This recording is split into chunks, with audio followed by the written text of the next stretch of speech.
Itu apalagi yang Oke, jadi gini, ada 2 poin lagi ya, berarti ya, ini penting sekali. Akhir-akhir ini banyak sekali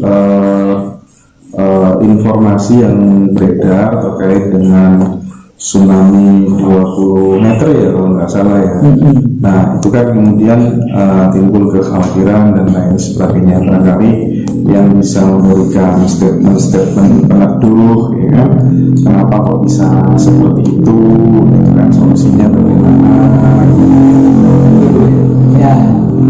Sebenarnya leluhur di Jawa dulu itu jauh-jauh sudah memahami bahwa ganasnya alam yang memang sudah dialektikanya seperti itu bisa diantisipasi ya, bisa diantisipasi dengan apa?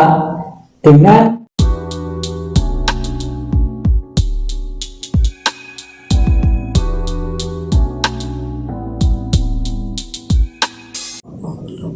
ilmu politik satu kontainer dan kitab suci satu kontainer saya ringkes jadi satu lembar.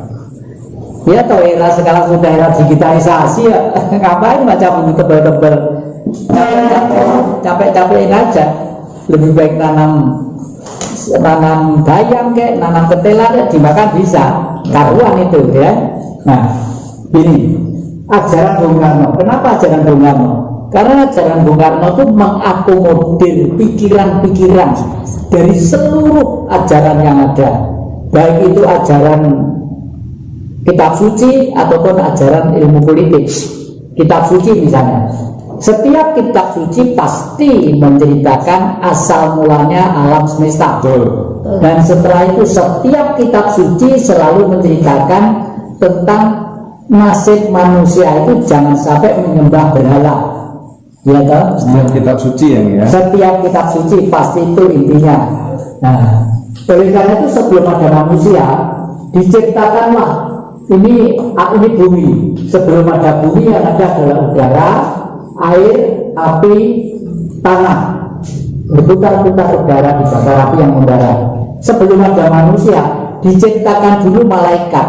Saya pakai istilah maha malaikat, karena maha malaikat itu tugasnya ada yang menjaga api, ada yang menjaga air, ada yang menjaga angin, dan lain sebagainya. Misalnya si Jawa karena betul-betul menganggap bahwa air merupakan satu wujud dari kemurahan yang maha kuasa sendiri, maka dari itu orang Jawa mempunyai kebiasaan sering sedekap atau sering ngebom bakar dupa di pantai selatan. Dan Bung Karno punya tempat di mana-mana, di kamar-kamar khusus misalnya di Bali, karena kamar nomor ini di Pelabuhan Ratu, kamar nomor ini kalau selalu ada, karena menyatukan diri dengan makrokosmos, dengan air yang gelombangnya besar, dan itu gaya elektronnya ya, kekuatan elektronnya tinggi. Jadi si Jawa itu kan baik. Nah, oleh karena itu setelah bumi terpenuhi untuk kehidupan manusia, ada tumbuh-tumbuhan, lalu mulai binatang, mulai ada renek-renek dan sebagainya. Ini dilahirkanlah manusia yang sejati. Saya pakai istilah sejati karena nafsunya, terus ini tanahnya, airnya, apinya, udaranya itu seimbang. Dan yang di tengah itu buat tiga itu Tuhan. Di tengah-tengah otak kita. Nah, otak kita tuh gas otak itu harus menata ini.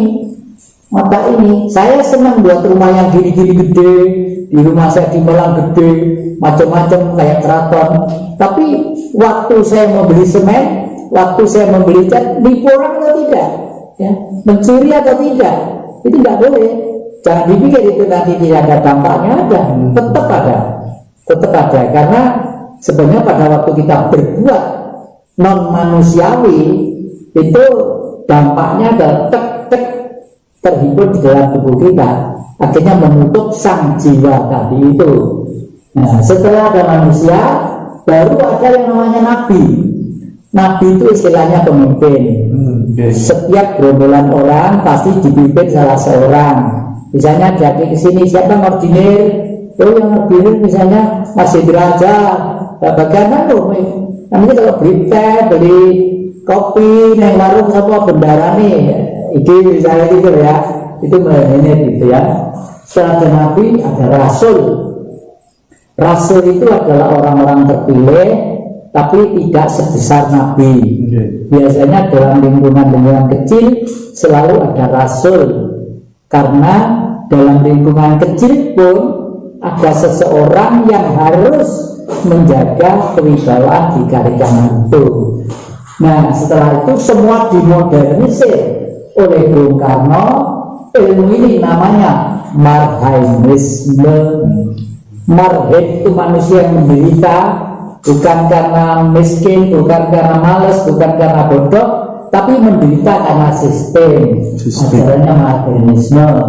Akhirnya tahun 1927 di Bandung Selatan. Akhirnya pada waktu Indonesia sudah akan menyampaikan kemerdekaannya, Bung Karno itu dimohon untuk bisa pidato. Bung Karno sebelumnya juga datang ke Mendiang Hasyim Asy'ari, ke Romo Taslim segala macam, semuanya tokoh-tokoh lama itu. Bung Karno akhirnya membuat kesimpulan, adalah kita harus mempunyai fundament dasar di negara ini yang tegas, yaitu 5, menjadi Pancasila. Semula marhainisme isinya 3, ya, religius, manusiawi, dinamis. Jadi orang Indonesia benar sergap, rajin bekerja, bukan orang malas, ya. Religius, semua yang dikerjakan itu selalu sumarah atau pasrah terhadap Sang Maha Kuasa. Itu disebut religius.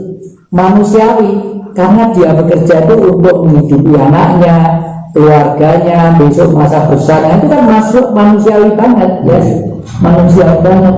Lalu dinamis artinya pantang menyerah, tidak mau istirahat, terus ada yang dikerjakan. Nah, ini akan menimbulkan tata kehidupan yang adil dan beradab. Kalau ikut Tuhan jalannya ini, kalau ikut setan jalannya ini.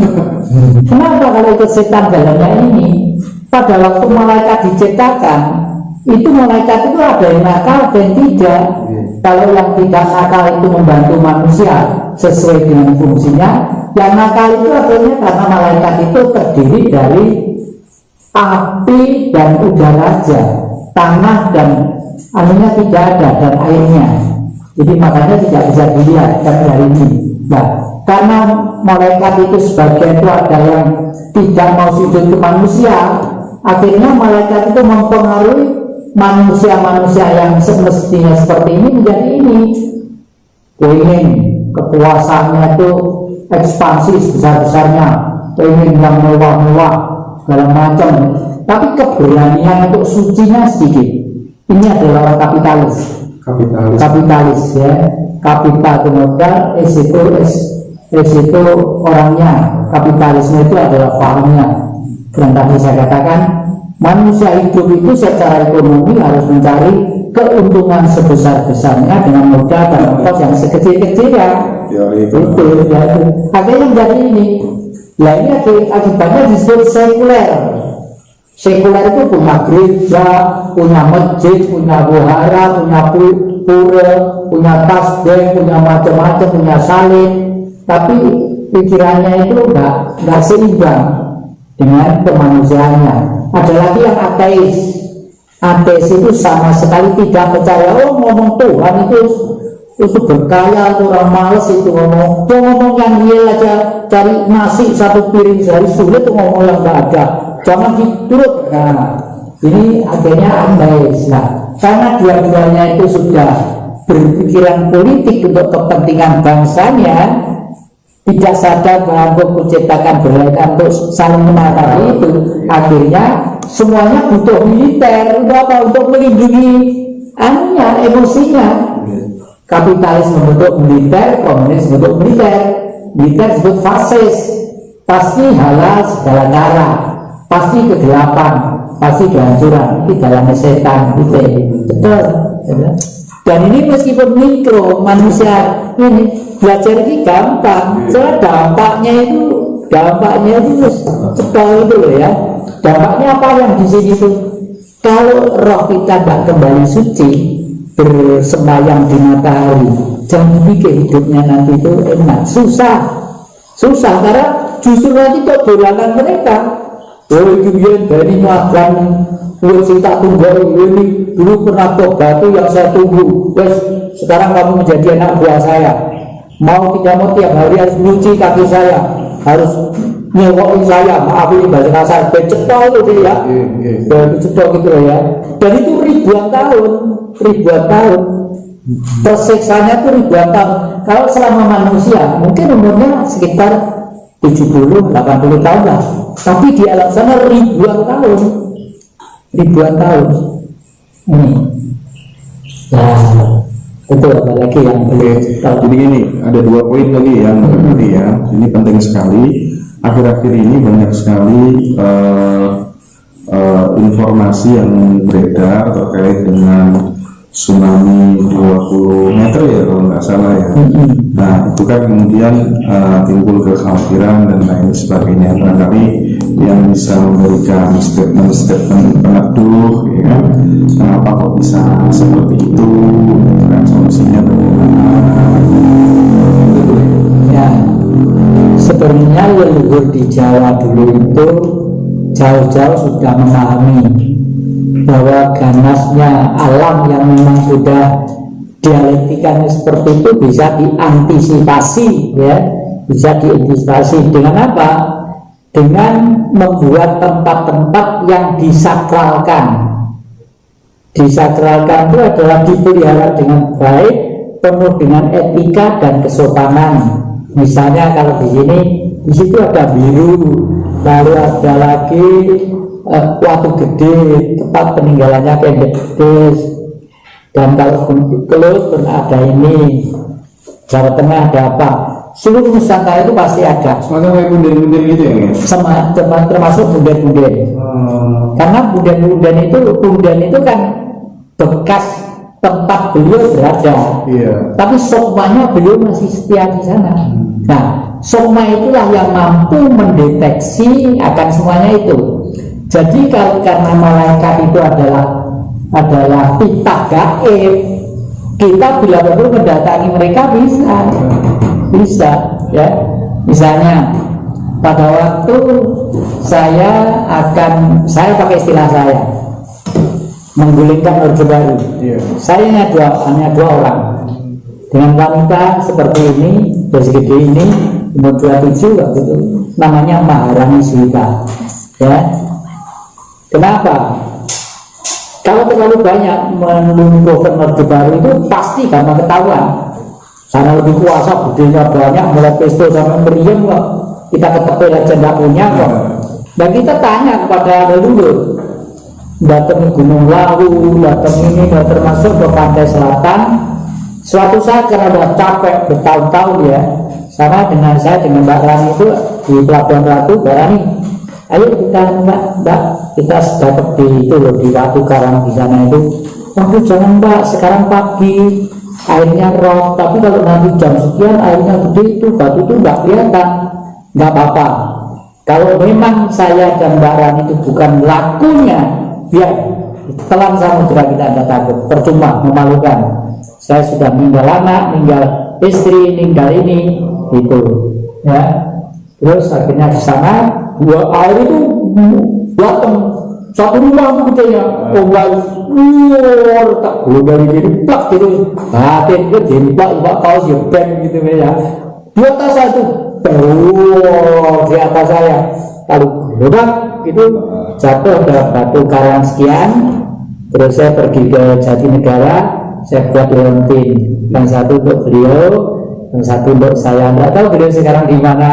Saya cari kok nggak ketemu, kalau nggak salah terakhir hidup dengan suaminya orang Madura, tapi nggak tahu di mana ya. Jadi mati itu kalau diajarkan kepada anak-anak gampang, karena Marianisme itu adalah real, gampang diterima oleh otak siapapun. Kalau ada statement yang mengatakan bahwa kemudian nanti bencana itu merupakan ulah Nyi Roro gitu, ya sepakat enggak ya? itu namanya air itu sendiri. Kita sudah ceritakan ya sepakat juga. Cuma bahasa Jawa kadang-kadang seperti itu. Dan air itu kalau nggak salah dia saya kasih cerita, air itu perwujudan Tuhan, perwujudan Tuhan itu air itu. Kalau saya ceritanya di kampung dianggap saya orang senting. Iya, tapi nggak apa-apa, ya tuh nggak apa-apa. Kalau saya sudah melakukan itu, saya apa? Kenapa wujudan dari beliau? Nah, buktinya bumi bisa nggak air, tubuh kita 70% air, dan air itu semua yang dapat air mesti hidup. Otak kita 88% air.